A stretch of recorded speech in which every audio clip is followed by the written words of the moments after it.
بسم اللہ الرحمن الرحیم۔ سورۃ الناس کی مختصر تفسیر۔ سورۃ الناس کے حوالے سے ایک اہم نقطہ یہ بھی نوٹ کر لیجئے کہ اس سورت کا سورۃ الفاتحہ کے ساتھ بھی جوڑے کا تعلق ہے۔ ان دونوں سورتوں کی آیات میں گہری مشابہت اور مناسبت پائی جاتی ہے۔ دونوں صورتوں کا ایک ساتھ مطالعہ کرنے سے یہ مشابہت اور مناسبت صاف نظر آتی ہے۔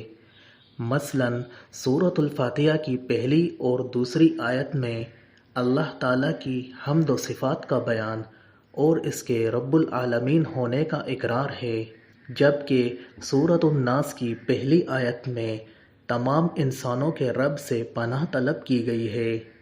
دونوں صورتوں کی اگلی دونوں آیات مالک یوم الدین اور ملک الناس کی لفظی و معنوی مشابہت بہت واضح ہے۔ اس کے بعد سورۃ الفاتحہ میں اللہ تعالیٰ سے مدد مانگنے اور اس کی عبادت کرنے کے عہد کے ساتھ اس سے ہدایت کی درخواست کی گئی ہے، جبکہ اس کے متوازی سورۃ الناس میں اللہ تعالیٰ کی معبودیت الہ الناس کے اقرار کے ساتھ شیطان کے وساوس کے خلاف اس کی پناہ طلب کی گئی ہے۔ ظاہر ہے سیدھے راستے پر چلنے کے لیے مدد طلب کرنا اور شیطان کے حملوں سے پناہ مانگنا باہم ملتی جلتی اصطلاحات ہیں کہ اے اللہ، ہم تیری عبادت کا وعدہ کرتے ہیں مگر ہم تیری مدد کے محتاج ہیں، اس لیے ہمیں تیرے سہارے اور تیری پناہ کی ضرورت ہے تاکہ تیری پناہ میں آ کر ہم شیطان کی وسوسہ اندازی سے محفوظ ہو جائیں۔ اس زاویے سے ان دونوں صورتوں کا جائزہ لیا جائے تو سورۃ الناس اور سورۃ الفاتحہ کا عکس یا مثنیٰ ڈپلیکیٹ بنتی نظر آتی ہے۔ قل اعوذ برب الناس، کہیے میں پناہ میں آتا ہوں تمام انسانوں کے رب کی۔ یہاں سب سے پہلے رب الناس، لوگوں کا پروردگار کے کلمات سے اللہ تعالیٰ کا تعارف کرایا گیا ہے کہ تمہیں ایسی ذات سے پناہ مانگنے کا حکم دیا جا رہا ہے جو تمہاری جملہ ضروریات کا کفیل ہے۔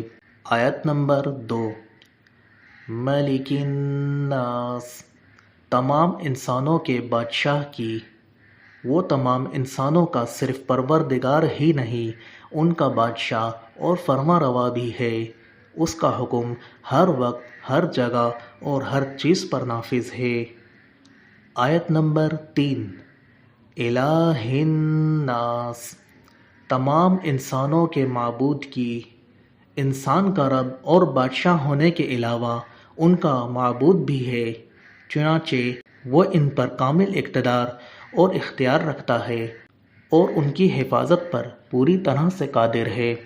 آیت نمبر 4، من شر الوسواس الخناس، اس بار بار وسوسہ ڈالنے والے، پیچھے ہٹ جانے والے کے شر سے۔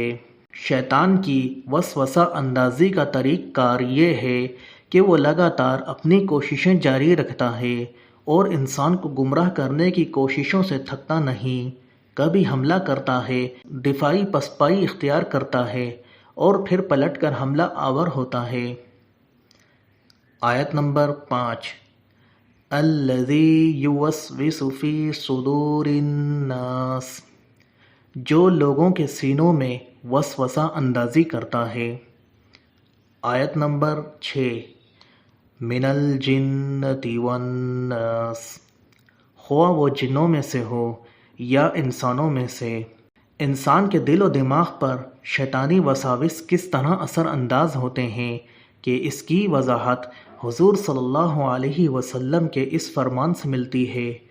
ام المومنین حضرت صفیہ رضی اللہ تعالی عنہا بیان کرتی ہیں کہ رسول اللہ صلی اللہ علیہ وسلم نے فرمایا، شیطان انسان کے وجود میں خون کی مانند گردش کرتا ہے، گویا شیطان نفس انسانی کے اندر موجود حیوانی شہوات اور سفلی داعیات کو بھڑکاتا ہے۔ حضور صلی اللہ علیہ وسلم کا فرمان ہے کہ شیطان اپنی تھوتنی انسان کے دل پر رکھ کر پھونک مارتا ہے اور اس طرح اس کے جذبات اور شہوات میں اشتعال پیدا کرنے کی کوشش کرتا ہے۔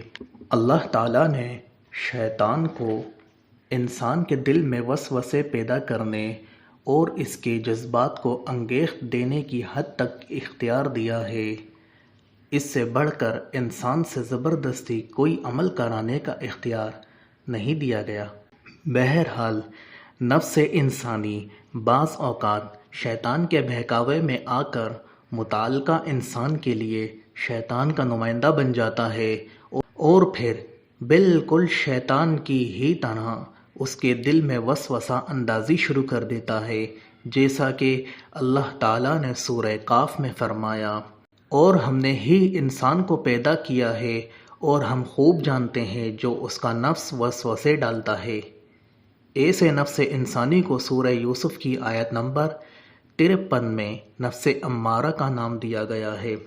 اس حوالے سے اہم اور بنیادی بات سمجھنے کی یہ ہے کہ شیطان اسی دل پر اپنی تھوتنی رکھ کر پھونکے مارتا ہے اور اس پر اثر انداز ہونے کی کوشش کرتا ہے جو دل اللہ کی یاد سے غافل ہوتا ہے۔ اس کے برعکس جو دل اللہ کی یاد میں مشغول ہو اور اس کے ذکر سے معمور ہوتا ہے، شیطان اس سے دور رہتا ہے۔ بہرحال شیطان کے تمام وسوسے اور حربے انسان کے اپنے نفس کے ذریعے سے ہی اس پر اثر انداز ہوتے ہیں، اور یہ صورت خصوصی طور پر شیطان کے وساوس کے توڑنے کے لیے نازل ہوئی ہے۔